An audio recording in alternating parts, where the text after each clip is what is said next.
ఆ గోమాంసాన్ని మన రాష్ట్రం నుంచే విచ్చలవిడిగా ఎగుమతి చేసినటువంటి సందర్భం ఇవాళ బయటపడింది. హిందువుల మనోభావాలకు దెబ్బతీసే విధంగా. ఎంత దురదృష్టం అంటే విశాఖపట్నం కేంద్రంగా సుమారుగా 200 టన్నుల గోమాంసం, అంటే దాదాపుగా 2 లక్షల కేజీల గోమాంసం, అంటే ఎన్ని గోవుల్ని వధించి దాన్ని మాంసంగా చేసి కోల్డ్ స్టోరేజ్లో పెట్టి అమ్మేటటువంటి కార్యక్రమం చేస్తున్నారు.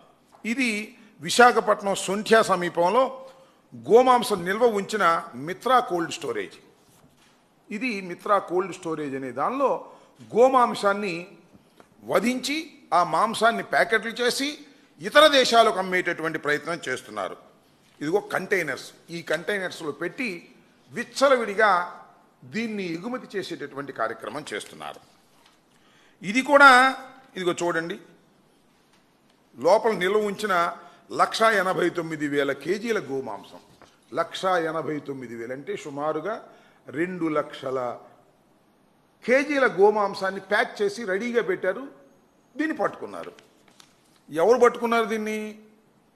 మన పోలీసు వాళ్ళు పట్టుకోలే. ఇది పట్టుకున్నది ఎవరయ్యా అంటే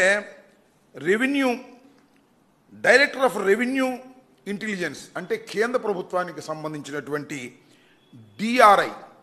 దీనికి ఇన్ఫర్మేషన్ ఇచ్చారు. మన వాళ్ళకి ఇస్తే, మన పోలీసులకి ఇస్తే చంద్రబాబు నాయుడు గారు చెప్పినట్టుగా నాటకం ఆడతారు, పట్టుకోరు అనే ఉద్దేశంతో డైరెక్టర్ ఆఫ్ రెవెన్యూ ఇంటెలిజెన్సీకి ఎవరో ఒక అన్నోన్ వ్యక్తి ఇన్ఫర్మేషన్ ఇస్తే వాళ్ళు పట్టుకున్నారు. పట్టుకుని శాంపిల్కి పంపించారు.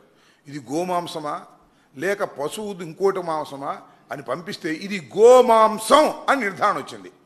ఆ తర్వాత తప్పనిసరి పరిస్థితుల్లో మరి విశాఖపట్నం పోలీసులు కేసు నమోదు చేశారు. ఎందుకు ఈ కేసు నమోదు చేశారు, ఎందుకు పట్టించుకోవట్లేదు రాష్ట్ర ప్రభుత్వం అంటే, పట్టించుకోకపోతే పట్టించుకోపోయారు. ఇది ఎప్పుడు వచ్చిందంటే అక్టోబర్ 3వ తారీఖున పట్టుకున్నారండి. ఇంతవరకు చంద్రబాబు నాయుడు గారు ఎక్కడ మాట్లాడా? ఎక్కడ మాట్లాడలా.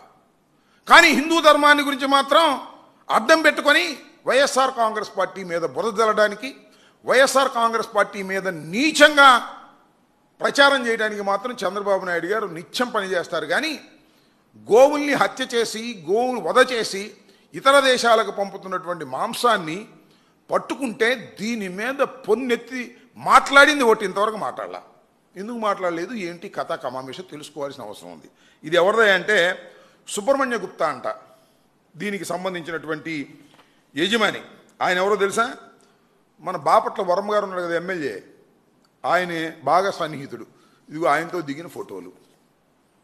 ఖచ్చితంగా అంటే తెలుగుదేశం బ్రాండ్, తెలుగుదేశానికి సంబంధించినటువంటి వ్యక్తి. ఇంతకు ముందు ఎన్ని సంవత్సరాల నుంచి ఇది జరుగుతుందో ఇన్వెస్టిగేషన్ చేయాల్సినటువంటి బాధ్యత ఉందా లేదా? కేసు రిజిస్టర్ చేశారు. వాళ్ళు అడుగుతూ ఉన్నారు, ఎవరు? డిఆర్ఐ వాళ్ళు అడుగుతున్నా కూడా ఏం మాట్లాడు. ఇంతవరకు అరెస్ట్ చేయలేదు. ఈ యజమాన్యాన్ని అరెస్ట్ చేయలేదు, ఆ సుబ్రహ్మణ్య గుప్తాని అరెస్ట్ చేయలేదు. ఎవరిని అరెస్ట్ చేయకోకుండా వాళ్ళని ప్రొటెక్ట్ చేసేటటువంటి కార్యక్రమం వాళ్ళ చంద్రబాబు నాయుడు గారు చేస్తున్నారంటే నీకు హిందూ మతం పట్ల ఏ విధమైన గౌరవం ఉంది?